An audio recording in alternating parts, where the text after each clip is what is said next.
L'étendue de la catastrophe reste encore difficile à évaluer. On voit cela avec vous, Fanny Wegscheider. Fanny, c'est vrai que l'heure est toujours aux recherches forcément de survivants, au secours aux blessés, mais aussi à la constatation d'immenses dégâts.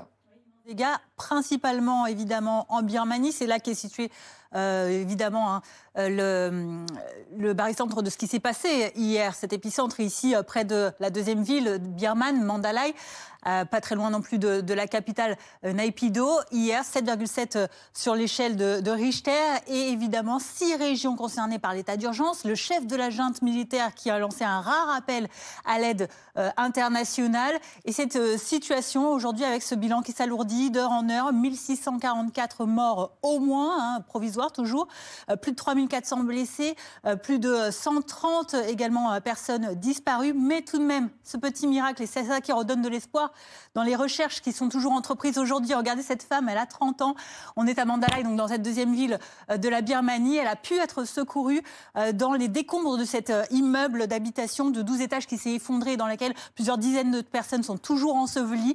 Vous la voyez sur cette civière transportée vers une ambulance. Elle a même pu embrasser son mari sur le chemin. Voilà des images qui font chaud au cœur, mais malheureusement qui sont encore minoritaires puisque la situation reste dramatique évidemment. Regardez par exemple ces autres images, celles de l'effondrement du palais royal de Mandalay. C'est là que s'est rendu le chef de la junte militaire avec ses hommes pour constater l'effondrement de ce monument historique. Encore d'autres images également, vous allez le voir, de la Birmanie avec cette pagode par exemple, toujours à Mandalay, totalement réduite en cendres, ruinée.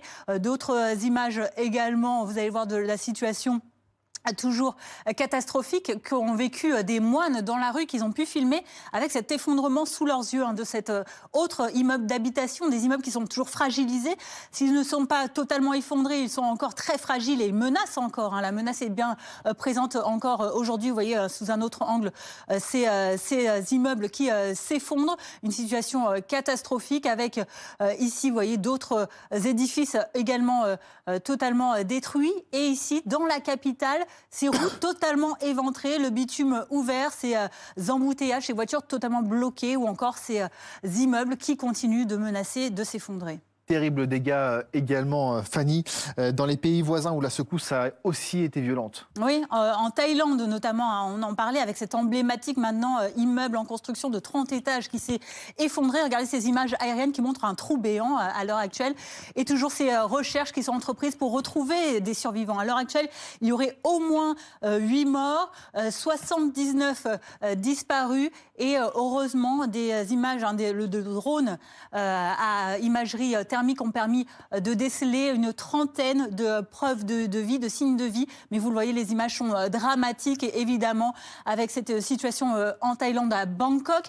Autres images également de la Thaïlande, cette fois-ci en dehors de Bangkok, dans le nord du pays, avec ces piles de ponts, par exemple, ces infrastructures qui se sont éboulées, qui ont écrasé des véhicules.